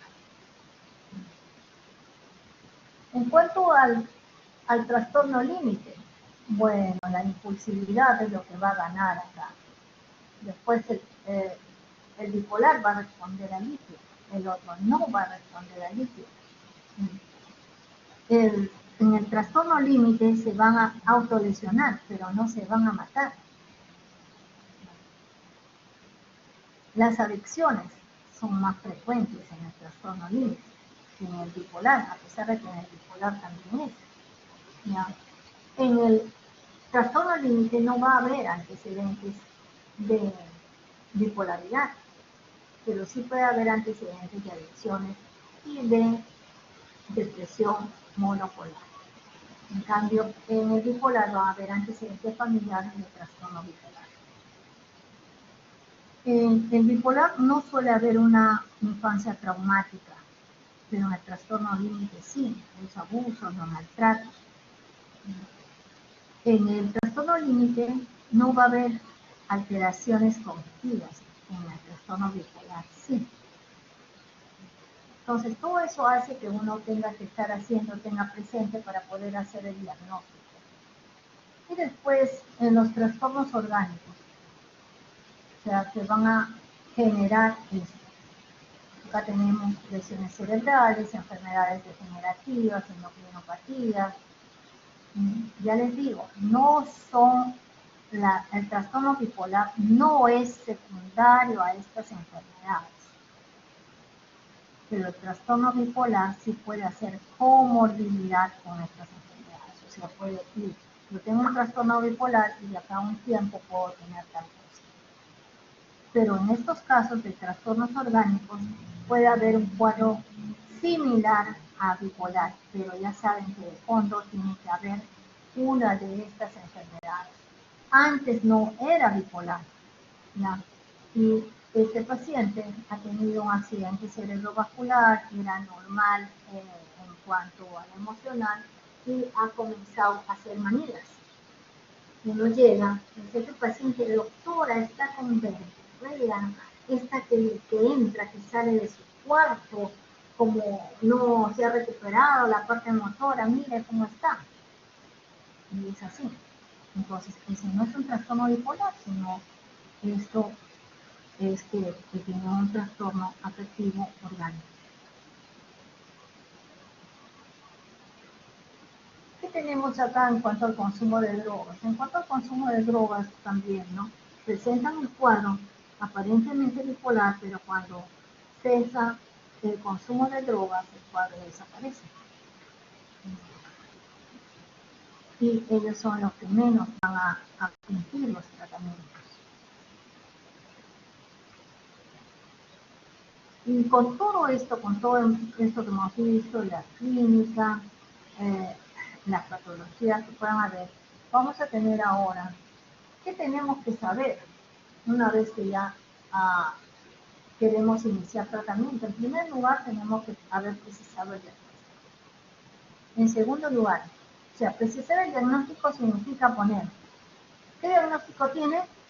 2 puntos, trastorno bipolar.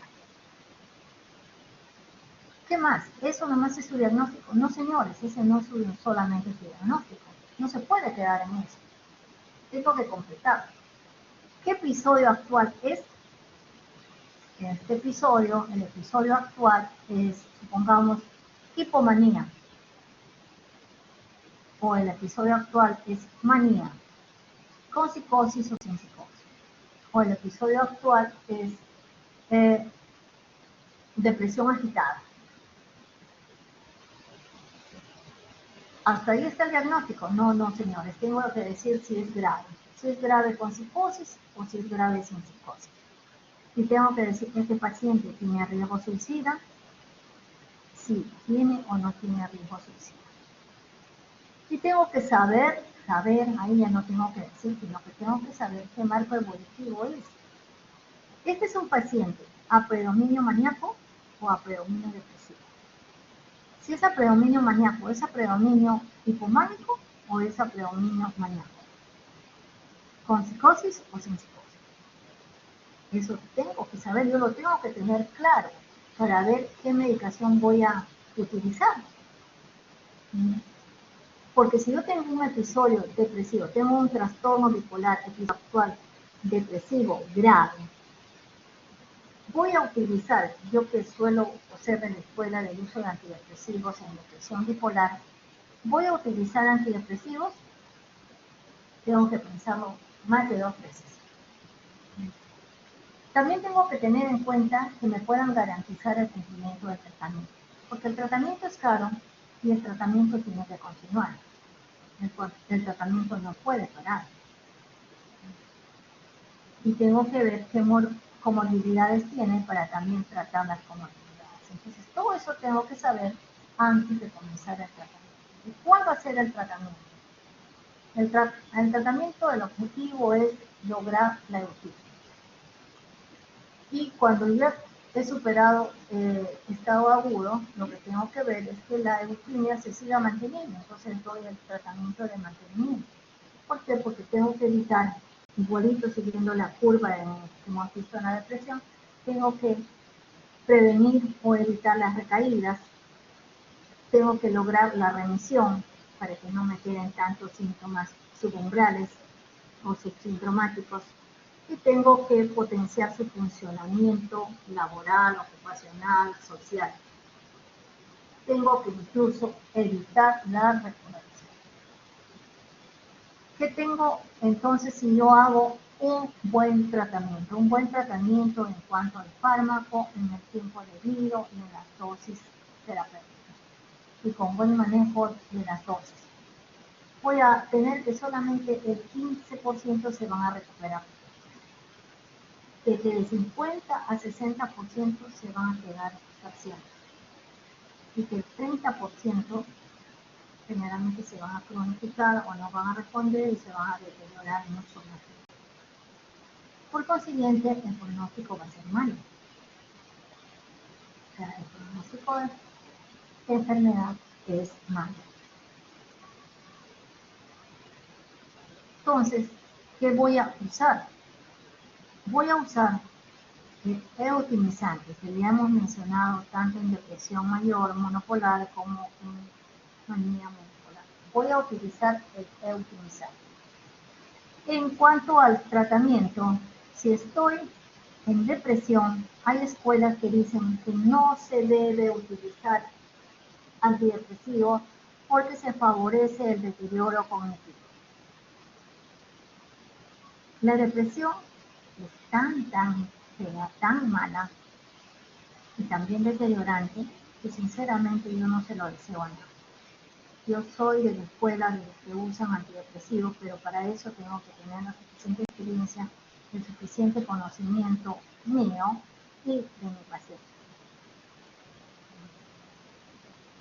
Y cuando es manía, de hecho que voy a utilizar antipsicóticos, o sea, eutimizante y antipsicótico, ¿no?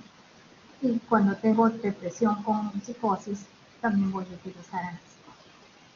Si estos no me responden, voy a utilizar la terapia electroconvulsiva con las condiciones que ya se mencionó en la clase anterior. La psicoeducación es para todos. Tengo que educar al paciente y a su familia. Tengo que enseñarle en una forma sencilla cómo puede ser cuando se sienta tal forma, o cómo a la familia, cómo detectar los síntomas subsindrómicos o los síntomas que pasan totalmente desapercibidos abajo. Tengo que también saber usar los potenciadores. Ya hemos hablado de potenciadores ayer. Y las psicoterapias. Las psicoterapias que también son las mismas que lo que hemos mencionado ayer. En cuanto al tratamiento, los eutimizantes en bipolaridad, lo más importante son las sales de citrato o carbonato.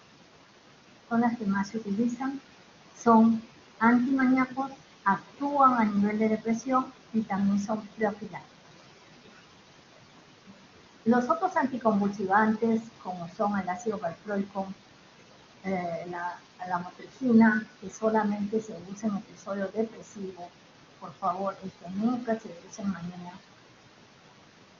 Después la carbamazepina, que se usa en manía, la carbamazepina, la gabapentina, el topiramato, todos esos son anticonvulsivantes que nos sirven para poder equilibrar la membrana neuronal. Estos se puede decir que son de segunda línea, pero hay pacientes que no puedan recibir litio. Entonces, mi opción de primera línea es el ácido valproico. Y si está en depresión, el anamotriptano. Tenemos otros que dicen son optimizantes y son las benzodiazepinas, pero una vez más les digo igual que ayer, que yo no le doy mayor importancia porque no dan resultados. Cuando el maníaco está tremendamente maníaco, pues la benzodiazepina no le hace efecto. También se usan los bloqueadores de canales de calcio, como el verapamilo. Es aceptable, calma un poquito. Pero en segundo gran lugar estarían los antipsicóticos. Entre los antipsicóticos vamos a tener los atípicos y los tradicionales. Los atípicos de preferencia actualmente en primer lugar se están considerando en manía y en depresión la psiquiatría y en manía generalmente olanzapina. La combinación de olanzapina con un antidepresivo, en este caso sería fluoxetina, se usa también en los depresivos. De los tradicionales no podemos dejar de considerarles porque sean tradicionales y más antiguos. El de primera línea sería el haloperidol. Y después viene ya la discusión entre ¿son antidepresivos o no son antidepresivos? Acá la doctora López Mato nos dice, los antidepresivos mejoran 30%, empeoran 30%, y 30% no se modifican. Entonces, yo utilizo antidepresivos siempre y cuando conozca bien al paciente, pueda tener el apoyo familiar que le haga cumplir y que me condicione que no va a faltar medicamento. Después ya viene la terapia electroconvulsiva, que ya lo mencionamos ayer, la psicoeducación, los otros potenciadores y la psicoterapia. Este sería en resumen el tratamiento. Pero ¿cómo vamos a tratar la manía? La manía, por sobre todo, la vamos a tratar con líquido, ya sea carbonato o citrato. La efectividad es del 80%. Imagínense, es altísima, pero hay que cuidar la función renal. Y en la fase aguda, yo puedo llegar hasta 1 a 1.5 mil equivalentes litros, que generalmente voy a poder llegar con 900 a 1200 miligramos de litio. Las tabletas de litio vienen generalmente de 300 miligramos. Entonces yo en el peor de los casos le voy a dar 5 tabletas, cosa que yo nunca he hecho, porque he visto pacientes que han hecho incluso insuficiencia renal por colegas que les mandan no solamente hasta para llegar a este valor de mil equivalencia de litio en sangre, sino que ellos dicen hay que darle más litio, y llegan hasta 2,5 gramos de litio. Y bueno, pues ellos ni se enteran porque la familia a veces no reclama, pero el familiar está en UCI, el familiar está en hemodiálisis, y eso no puede ser. Las dosis de mantenimiento hay que ver la glicemia, estas son las glicemias, donde las glicemias van de 0.6 a 1.2. Pero hay glicemias que aún estando consumiendo litio nos dan 0.1. Entonces yo tengo que atiborrarlo de litio, tengo que darle más de 900, más de 1200. No, señores, no, porque la clínica es lo que manda. Hay pacientes que con 0.1 de litio y están eutímicos. Entonces no tengo que darle más litio. Suficiente con eso, la clínica no tiene. Para ver el litio tengo que tener una dosis adecuada de sodio y potasio, no le debe faltar la sal, porque se elimina mucho sodio y potasio por orina. Reduce el riesgo suicida. Eso es muy bueno en litio, hay que tener en cuenta. Y hay que hacer los controles de litio sérico, o sea, las glicemias y de hormona tiroidea, porque está estudiado que a los 18 meses en promedio de estar dando litio se puede tener hipotiroidismo por lo menos subclínico. Hay reacciones adversas digestivas, dermatológicas con pérdida de cabello, con aumento de peso y a nivel renal, así como también temblores. La toxicidad por litro se da generalmente a partir de 1.5 mililitros al día. Y la toxicidad es bien fea porque muchos terminan en diálisis y algunos se mueren. Entonces, ¿qué se hace? Se van a dar los sintomáticos, hidratación, todo, pero por sobre todo se suspende el líquido. Los otros eutimizantes están acá con sus efectos secundarios.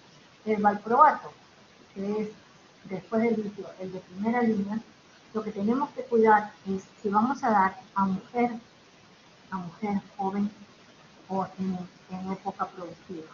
Hay que tener mucho cuidado por la teratogenicidad, los trastornos del desarrollo que pueden haber.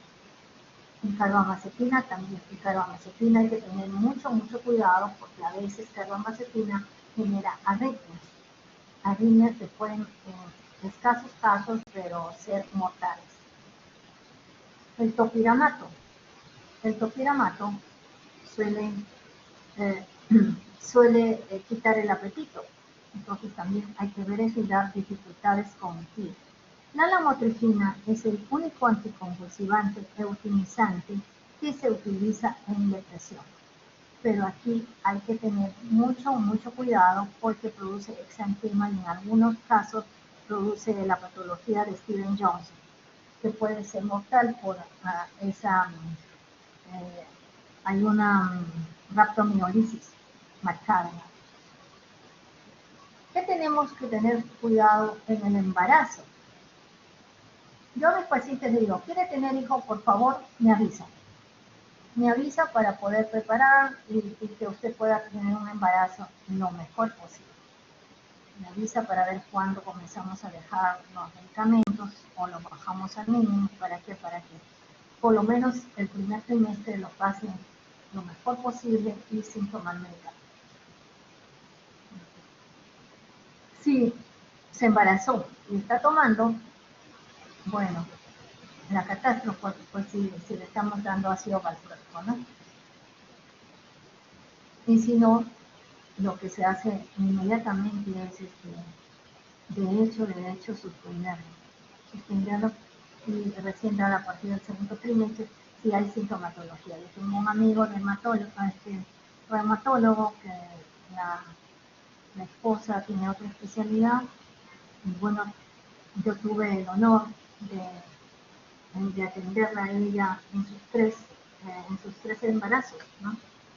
Sus hijos son profesionales exitosos y hasta el momento no ha hecho ningún problema. Los 3 niños salieron muy bien, pero tuvimos que cuidar muchísimo a la mujer. En el trastorno bipolar grave, ahí sí hay que dar, aunque sea en el primer trimestre, pero no voy a dar litio. Lo que voy a usar ahí es antipsicótico. El único antipsicótico que yo usaría sería el haloperidol. Porque el litio me puede dar enfermedad de Epstein. Y pobrecito el corazón del niño, ¿no? Va a estar, como quien dice, estrecho, va a nacer con anomalías. ¿Qué hacemos en el postparto y la lactancia? De hecho, todo esto pasa por la barrera hematoencefálica, la barrera de la leche, y entonces no podemos seguir dándole tratamiento si va a dar lactar. Uno le dice a la madre que si necesita los medicamentos en el postparto, ¿por qué? Porque nos va a hacer una depresión o una manía, ¿ya? Entonces ahí la lactancia se suspende inmediatamente. Yo prefiero suspender antes que disminuir la dosis.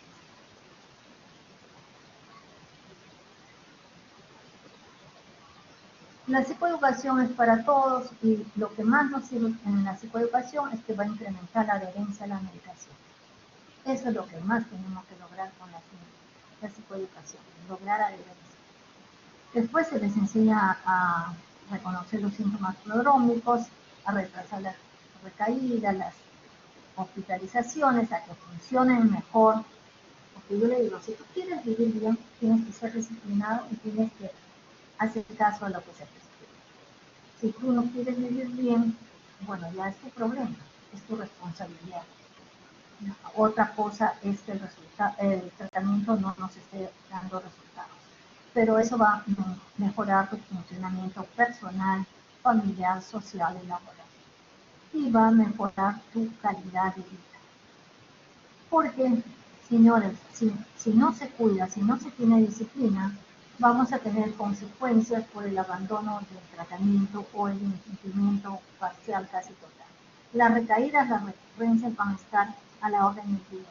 Las rehospitalizaciones, la pérdida de eficacia de los tratamientos, algunos ya dejan de responder, y esto es algo idiosincrático. La evolución es de lo más tórpida, vienen más episodios.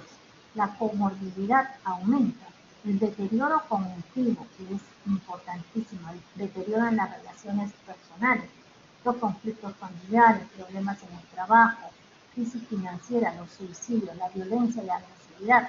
Yo tengo un paciente abogado guapísimo que ahorita está casado y tiene un hijo, ¿ya?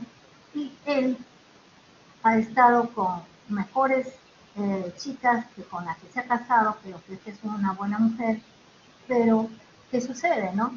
A las otras chicas las ha pegado, ha terminado destrozándoles el carro, rompiendo las lámparas de su casa y todo.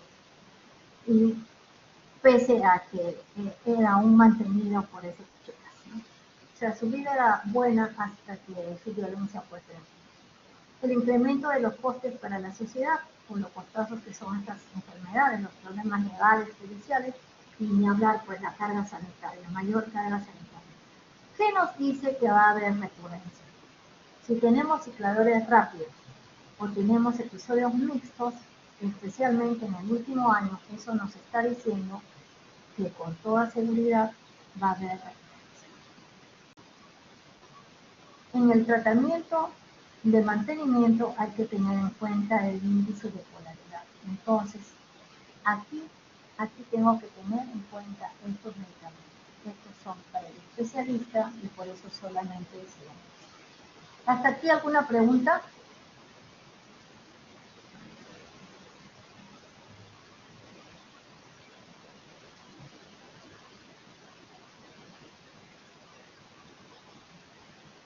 Sí, David. Sí, doctora, tengo una duda acerca del tratamiento. Espera. Sí. O bueno, del diagnóstico con el tratamiento en realidad. Es decir, doctora, cuando un paciente, por ejemplo, es diagnosticado con el trastorno bipolar, ¿es posible que luego que ya empiece el tratamiento, ese tratamiento solamente logre paliar los eventos de un extremo del cuadro? Por ejemplo, que solamente logren paliar los eventos depresivos o solamente logren paliar los eventos hipomaníacos. En esos casos, ¿se tendría que replantear el diagnóstico? O sea, con la posibilidad de que no sea en realidad bipolar, sino que solamente sea un trastorno depresivo o un trastorno en el otro extremo, un hipomaníaco. ¿Se podría dar ese caso, doctora? Sí, no te olvides que tenemos en algunos casos de 5 a 10 años el diagnóstico. Siempre hay que replantearnos. Si yo estoy dando un buen tratamiento, elijo un buen fármaco, ya sea antidepresivo, optimizante, antipsicótico, y yo estoy dando eso muy bien pensado, teniendo en cuenta, pongamos los círculos concéntricos de la depresión o en la manía, teniendo en cuenta estas cosas, yo tengo que dar un fármaco en dosis terapéutica, llegar a la optimización, que es de la dosis máxima, y en el tiempo debido, ¿ya? Pero a la vez yo voy viendo qué más está sucediendo, qué otros factores están ayudando. ¿Es esto en realidad un bipolar o no es un bipolar? Y yo siempre tengo que tener la suficiente, ¿qué puedo decir?, modestia para poder decir, me equivoqué. ¿Ah? Y ver qué otras cosas más se están dando. Por eso el diagnóstico diferencial, ¿no? ¿Es esto un refractario? ¿Es este un trastorno límite de personalidad? ¿Qué es esto? ¿Es un esquizoafectivo? ¿Cómo es su pensamiento? ¿Cómo son sus delirios? ¿Cómo es por ahí, el otro día, pongamos, ahora cosa de unos meses, atendí a un paciente que, conversando así, me sale con que tiene robo de pensamiento. Robo de pensamiento, o una comunicación telepática. Eso no es del bipolar. Ese es el pensamiento esquizofrénico. Y a veces uno así va conversando con el paciente sin inducirle los síntomas para ver qué es lo que está saliendo, porque error diagnóstico se puede tener. Error de tratamiento también. Entonces, hay que tener la suficiente habilidad, modestia, para reconocer nuestros errores y cambiar el diagnóstico. Porque son diagnósticos muy grandes. Son diagnósticos de por vida. ¿No? Entonces, mejor le pongo D/C, descartar eso hasta que yo tenga, o le pongo diagnóstico presuntivo hasta que yo tenga seguridad para el diagnóstico definitivo.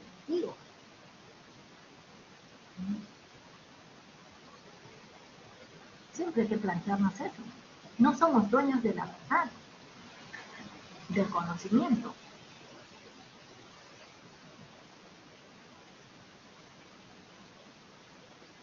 Entonces ya sabes lo que puede pasar, ¿no? Sí, replantéate siempre, ¿no? No tengas temor de decirte a ti mismo, me equivoqué. Porque lo que tenemos delante es un paciente. Este paciente puede ser tú mismo, en otras manos, en un familiar tuyo. ¿Alguna otra pregunta? No sé si te he contestado, David. Sí, doctora. Sí me quedó más claro. Gracias, doctora. ¿Alguna otra pregunta más? No, doctora. Está bien con eso. ¿Alguien más quiere preguntar?